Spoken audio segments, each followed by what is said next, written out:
കൂട്ടുകാർക്ക് സ്വാഗതം. ഇന്നത്തെ എന്റെ വ്ലോഗ് എന്ന് പറയുന്നത് ഇവിടെ മുതൽ ഇവിടെ വരെയാണ്. എവിടെ മുതൽ എവിടെ വരെയാണെന്ന് അറിയണ്ടേ? ആദ്യം മുതൽ അവസാനം വരെ കാണണം. പോകാം നമ്മുടെ വീഡിയോയിലേക്ക്. ഇന്നത്തെ എൻ്റെ യാത്ര തുടങ്ങുന്നത് പാളയത്ത് നിന്നാണ്. പറഞ്ഞാലും തീരാത്ത ചരിത്രത്തിലേക്ക് നമുക്ക് കുറച്ച് ദൂരം പോയിട്ട് വരാം. പ്രൗഢഗംഭീരമായ ചരിത്രം ഉറങ്ങുന്ന മണ്ണ് തിരുവിതാംകൂറിനെ അങ്ങനെ വിശേഷിപ്പിക്കാം. കല്ല്, കരട്, കാഞ്ഞിരം കുറ്റിയും മുള്ള്, മരട്, മൂർക്കൻ പാമ്പും നിറഞ്ഞ ഒരു കാടിനെ പറ്റി CV രാമൻപിള്ള അദ്ദേഹത്തിൻ്റെ നോവലായ മാർത്താണ്ഡവർമ്മയിൽ പറയുന്നുണ്ട്. അനന്തൻകാട് എന്ന പേരിൽ അറിയപ്പെട്ടിരുന്ന ആ കാട് ഇപ്പോൾ ഇല്ല. അത് നിലനിന്ന സ്ഥലം അനേകം വർഷങ്ങളായി ഒരു നഗരത്തിൻ്റെ ഭാഗമാണ്. 2 രാജ്യങ്ങളുടെ തലസ്ഥാനമായി ശോഭിച്ച ആ നഗരത്തിന് ഇപ്പോഴും തലസ്ഥാന പദവി ഉണ്ട്. കേരളത്തിൻ്റെ തലസ്ഥാനമായ തിരുവനന്തപുരത്തെക്കുറിച്ച് തന്നെയാണ് പറഞ്ഞു വരുന്നത്. ഇത് എൻ്റെ നാട്. മുമ്പ് തിരുവിതാംകൂർ, തിരുക്കൊച്ചി രാജ്യങ്ങളുടെ തലസ്ഥാനമായിരുന്നു ഇവിടം. തുടക്കത്തിൽ പറഞ്ഞ അനന്തൻകാടിൻ്റെ സ്ഥാനത്താണ് ശ്രീ പത്മനാഭ സ്വാമി ക്ഷേത്രവും നഗരത്തിൻ്റെ വലിയൊരു ഭാഗമായി നിൽക്കുന്നത്. ഭാരതത്തിലെ തന്നെ മറ്റു മഹാനഗരങ്ങളെക്കാൾ പഴക്കമുണ്ട് തിരുവനന്തപുരത്തിന്. കൂടാതെ രാജ്യത്തെ ഏറ്റവും വൃത്തിയുള്ള പട്ടണം എന്ന ബഹുമതിയും തിരുവനന്തപുരത്തിന് സ്വന്തമാണ്. തിരുവനന്തപുരം എന്ന ദേശപ്പേര് ആദ്യമായി രേഖപ്പെടുത്തിയിരിക്കുന്നത് വൈഷ്ണവ കവിയായ നമ്മാൾവാർ കീർത്തനങ്ങളിലാണ്. AD 900-അടുത്താണ് നമ്മാൾവാർ ജീവിച്ചിരുന്നത്. അദ്ദേഹത്തിൻ്റെ 4000 പ്രബന്ധം എന്ന കൃതിയിൽ അക്കാലത്തെ തിരുവനന്തപുരത്തിൻ്റെ മനോഹാരിത വർണ്ണിച്ചിട്ടുണ്ട്. AD 900-ന് മുന്നേ തന്നെ ശ്രീ പത്മനാഭ സ്വാമി ക്ഷേത്രത്തിനൊപ്പം ഒരു പട്ടണം രൂപപ്പെട്ടിരുന്നു എന്ന് മനസ്സിലാക്കാം. ചേരന്മാരും പിന്നീട് പെരുമാക്കന്മാരും ആയിരുന്നു കേരളത്തിലെ ആദ്യകാല ഭരണാധികാരികൾ. അവരുടെ പതനത്തെ തുടർന്ന് കേരളത്തിൻ്റെ തെക്കേ അറ്റത്ത് ശക്തി പ്രാപിച്ച ആയി രാജ്യത്തിൽ ഉൾപ്പെട്ടതായിരുന്നു തിരുവനന്തപുരം. പിൽക്കാലത്ത് ആയി രാജ്യം കൊല്ലം തലസ്ഥാനമായ വേണാട്ടിൽ ലയിച്ചു. വേണാടിൻ്റെ ഭാഗമായതോടെ തിരുവനന്തപുരത്തിൻ്റെ വളർച്ചയും ആരംഭിച്ചു. ഉദയ മാർത്താണ്ഡവർമ്മ എന്ന വേണാട് രാജാവിൻ്റെ കാലത്ത് രാജാധികാരം നേരിട്ട് തിരുവനന്തപുരത്തേക്ക് എത്തി. വേണാടിൻ്റെ വിസ്തൃതി തൊട്ട് തമിഴ്നാട്ടിലൂടെ വ്യാപിച്ചതോടെ രാജതലസ്ഥാനത്തിനും മാറ്റം വന്നു. ഇരണിയൽ, അരുമന, തിരുവട്ടാർ, തിരുവിതാംകോട്, കേരളപുരം എന്നിങ്ങനെയുള്ള ദേശം മാറി മാറി തലസ്ഥാനമായി. ഒടുവിൽ വീരരവിവർമ്മ കുലശേഖര പെരുമാൾ രാജാവിൻ്റെ കാലത്ത് കൽക്കുളം എന്ന പത്മനാഭപുരം വേണാടിൻ്റെ സ്ഥിരം തലസ്ഥാനമായി. രാജകുടുംബാംഗങ്ങളിൽ ചിലർ അവിടെ താമസമാക്കിയതോടെ തിരുവനന്തപുരത്ത് കോട്ടകളും കൊട്ടാരങ്ങളും ഉണ്ടായി തുടങ്ങി. AD 1672-ൽ രാജാവായ വീര ആദിത്യവർമ്മ തിരുവനന്തപുരത്ത് സ്ഥിരം താമസമാക്കിയത് തിരുവനന്തപുരത്തിൻ്റെ വളർച്ചയ്ക്ക് കാരണമായി. വേണാടിനെ തിരുവിതാംകൂർ രാജ്യമാക്കി മാറ്റിയ അനിഴം തിരുനാൾ മാർത്താണ്ഡവർമ്മയുടെ കാലത്താണ് തിരുവനന്തപുരം സുപ്രധാന നഗരമായി വളർന്നത്. അദ്ദേഹത്തിൻ്റെ പിൻഗാമിയായ കാർത്തിക തിരുനാൾ തിരുവനന്തപുരത്തെ രാജ്യത്തെ തലസ്ഥാനവുമാക്കി. തിരു എന്നത് സംസ്കൃതത്തിലെ ശ്രീ എന്ന മലയാള പദമാണ്. അനന്തൻ നാഗരാജാവായ അനന്തൻ ആണ്. ആനന്ദൻ എന്നാൽ മഹാവിഷ്ണു, അതായത് ശ്രീ പത്മനാഭൻ. അതിനാൽ അനന്തൻ്റെ പട്ടണമെന്നും ആനന്ദൻ്റെ പട്ടണമെന്നും ഉള്ള അർത്ഥമാണ് യഥാക്രമം തിരുവനന്തപുരത്തിനും തിരു ആനന്ദപുരത്തിനും ഉള്ളത്. എന്നാൽ ഇവിടെ എത്തിയ ഇംഗ്ലീഷുകാർ അവരുടെ സൗകര്യാർത്ഥം ട്രിവാൻഡ്രം എന്നാക്കി. എന്നാൽ സംസ്ഥാന സർക്കാർ നഗരത്തിൻ്റെ പേര് ഔദ്യോഗികമായി തിരുവനന്തപുരം എന്ന് മാറ്റി. പല നൂറ്റാണ്ടുകളിലൂടെയാണ് കാട് മാറി ഇന്ന് കാണുന്ന തിരുവനന്തപുരം എന്ന വിശാലമായ നാടുണ്ടായത്.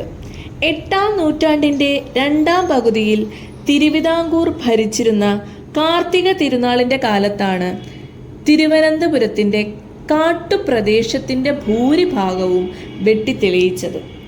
അതിനായി അദ്ദേഹം കാടിൻ്റെ ഓരോ ഭാഗം ഓരോ ജാതിക്കാർക്കായി വീതിച്ചു നൽകി.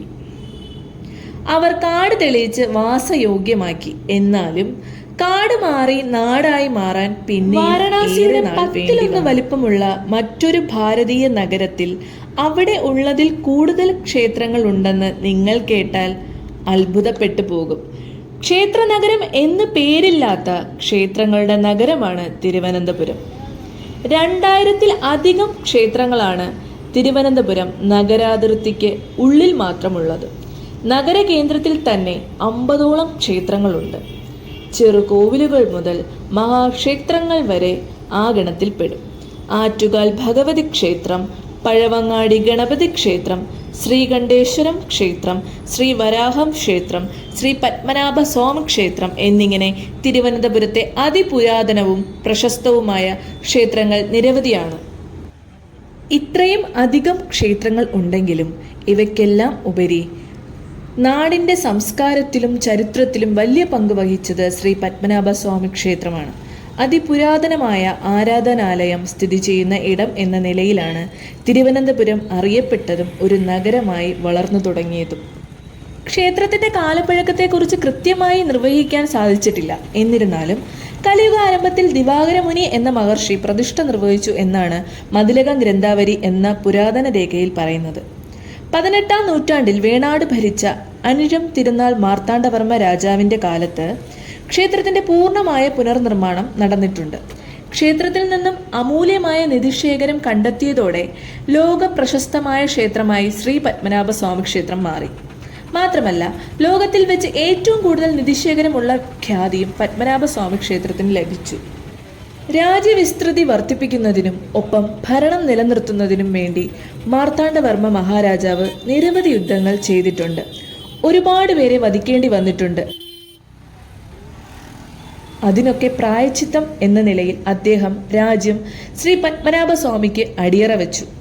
AD 1750 നടന്ന തൃപ്പടിദാനം എന്ന ആ കർമ്മത്തിലൂടെ രാജ്യം മുഴുവനും രാജകുടുംബത്തിൻ്റെ കുലദൈവമായ ശ്രീ പത്മനാഭൻ്റെ വകയായി.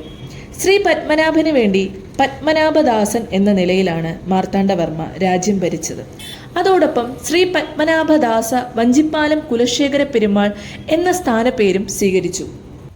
തൃപ്പടിദാനത്തിനു ശേഷം ശ്രീ പത്മനാഭന്റെ മുദ്ര ആലേഖനം ചെയ്ത നാണയങ്ങൾ സർക്കാർ ഇറക്കി.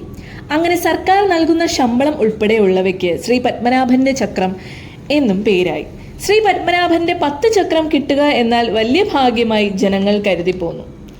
പാരമ്പര്യവും സൗന്ദര്യവും ചേർന്ന കേരളത്തിലെ പ്രധാന നഗരമാണ് ഇന്ന് തിരുവനന്തപുരം. തിരുവനന്തപുരത്തിന്റെ വളർച്ചയിൽ അതാത് കാലത്ത് രാജ്യം ഭരിച്ച രാജാക്കന്മാർക്ക് തുല്യമായ പങ്കുതന്നെയുണ്ട്. സ്വാതി തിരുനാളിന് ശേഷം 13 വർഷം തിരുവിതാംകൂർ ഭരിച്ചത് ഉത്രം തിരുനാളാണ്. ഉത്രം തിരുനാളിന്റെ കാലത്തെ ദിവാനായിരുന്നു പ്രഗത്ഭനായ T. മാധവറാവു.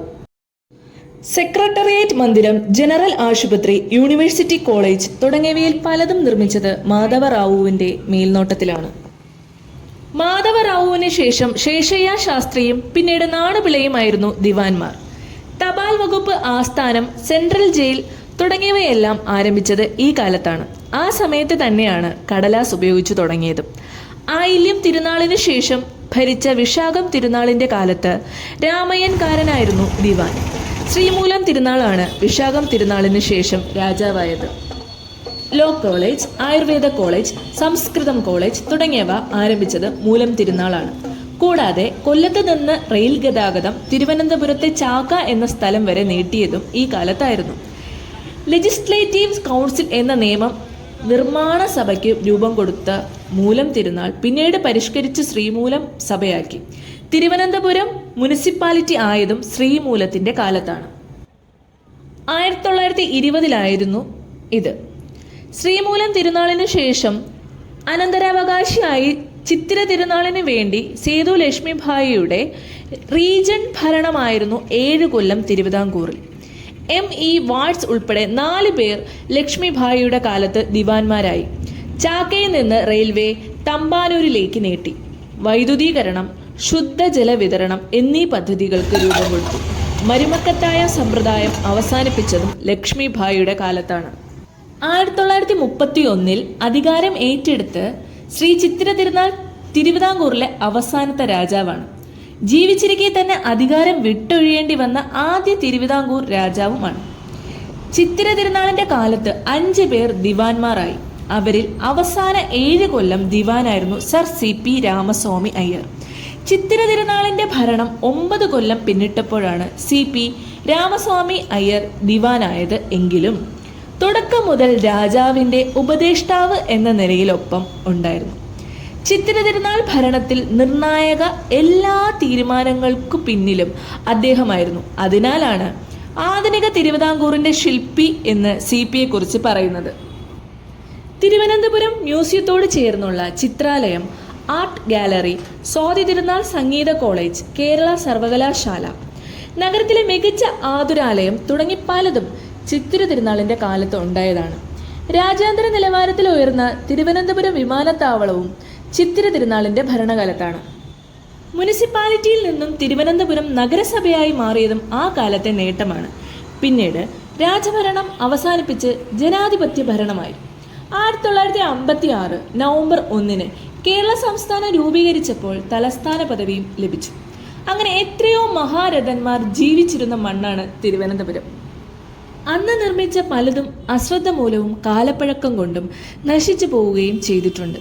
എന്നിരുന്നാലും ഇന്ന് ആ കാലത്ത് നിർമ്മിച്ച അനേകം നിർമ്മിതികൾ പ്രൗഢിയോടെ തലയുയർത്തി നിൽക്കുന്നത് കാണാൻ സാധിക്കും. KSRTC അടക്കമുള്ള വിപ്ലവകരമായ പല തീരുമാനങ്ങളുടെയും ചരിത്രപരമായ നേട്ടങ്ങൾ തലസ്ഥാന നഗരത്തിലേക്ക് കൊണ്ടുവന്നതും രാജഭരണകാലത്ത് തന്നെയാണ്. ജനിച്ച നാടിൻ്റെ മഹത്വവും സംസ്കാരവും മൂല്യവും മഹത്വവും ഒക്കെ അറിഞ്ഞു തന്നെയാണോ ഇന്നത്തെ തലമുറ മുന്നോട്ട് പോകുന്നത്? ഒരിക്കലും അല്ല തന്നെ എന്ന് തന്നെ പറയേണ്ടി വരും. രാജഭരണകാലത്ത് ഉണ്ടായിരുന്ന ഒരു രീതി തന്നെയാണോ ഇന്നത്തെ ജനാധിപത്യത്തിൽ എന്ന് നമ്മളൊന്ന് തിരിഞ്ഞു നോക്കുമ്പോൾ സങ്കടം തോന്നുന്ന അവസ്ഥയിലൂടെയാണ് നമ്മൾ കടന്നു പോയിക്കൊണ്ടിരിക്കുന്നത്.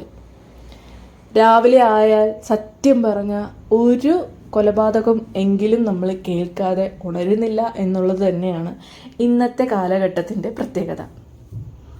ആർക്ക് എവിടെയാണ് പിഴച്ചത് അറിയില്ല.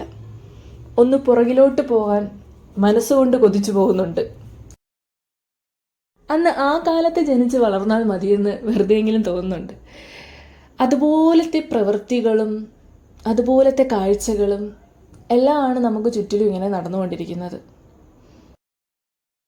ജീവിതം ആസ്വദിക്കേണ്ട ഒരു തലമുറ കള്ളും കഞ്ചാവും സ്വന്തം വീട്ടുകാരെ തന്നെ കൊന്നും കൊലവിളിച്ചും നടക്കുന്ന കാഴ്ചയാണ് കാണുന്നത്. എന്ന് നന്നാവും നമ്മുടെ ഈ നാട്, നമ്മുടെ ഈ ജനത. നമുക്ക് വന്നില്ലല്ലോ, അടുത്തവനല്ലേ വന്നത് എന്ന് ആശ്വസിച്ചു പോകുന്ന കുറേ ജനങ്ങൾ.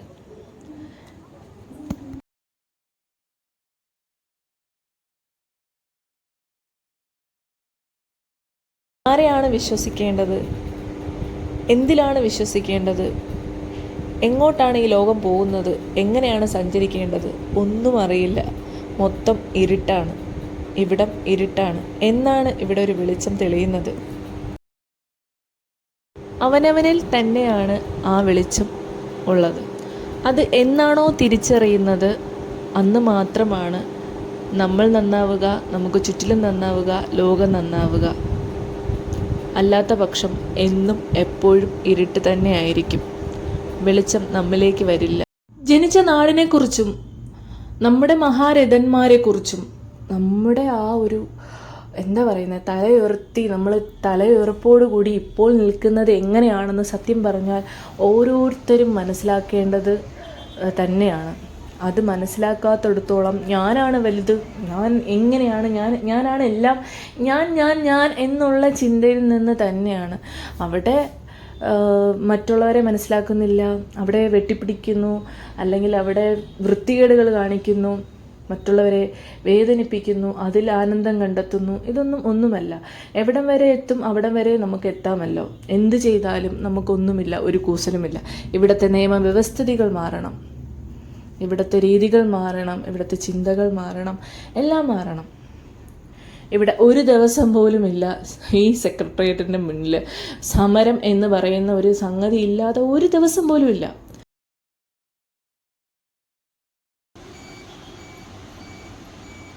മാവേലി നാടു വാണിടും കാലം മനുഷ്യരെല്ലാരും ഒന്നുപോലെ, കള്ളവുമില്ല ചതിയുമില്ല എള്ളോളമില്ല പൊളിവചനം. അങ്ങനെ ഒരു നാട് നമുക്ക് സ്വപ്നം കാണാം. മാവേലി നാടൊന്നും ആയില്ലെങ്കിലും മനുഷ്യനെ മനസ്സിലാക്കുന്ന നല്ല ദിവസത്തിലേക്ക് നമുക്കും ശുഭാപ്തി വിശ്വാസത്തോടു കൂടി ചിന്തിക്കാം, പ്രവർത്തിക്കാം ഒത്തൊരുമിച്ച്. നല്ല ചിന്തകൾ നല്ല പ്രവൃത്തികൾ ഉണ്ടാക്കും. നല്ലൊരു തലമുറയെ വാർത്തെടുക്കാൻ നാം ഓരോരുത്തർക്കും കഴിയട്ടെ. അതിനായി തെറ്റുകൾ ചൂണ്ടിക്കാട്ടുക, ഇന്നു മുതൽ പ്രവർത്തിച്ചു തുടങ്ങുക. രാജാവ് നന്നായാൽ രാജ്യം നന്നാവും, ഒപ്പം ജനങ്ങളും. ഇന്നും തിരുവനന്തപുരത്തിൻ്റെ പ്രധാന പ്രൗഢിക്ക് കാരണവും അന്നത്തെ രാജഭരണം തന്നെയാണെന്ന് ഉറച്ചു പറഞ്ഞുകൊണ്ട് നിർത്തുന്നു നിങ്ങളുടെ സ്വന്തം തത്സമയം ശ്രീ. കൂട്ടുകാരെ, ഇന്നത്തെ വിശേഷങ്ങളെല്ലാം ഇഷ്ടപ്പെട്ടില്ലേ? അപ്പോൾ ഡെയിലി വ്ലോഗ്സിനായിട്ട് എന്ത് ചെയ്യണം? സബ്സ്ക്രൈബ് ചെയ്യണം, സപ്പോർട്ട് ചെയ്യണം. തൽക്കാലം അത്രയൊക്കെ ഉള്ളൂ. അപ്പോൾ മറ്റു വിശേഷങ്ങളുമായി ഇനിയും കാണാം തത്സമയം ശ്രീയിലൂടെ. അതുവരെ ഇല്ല, നാളെ കാണാം. Tata, bye bye.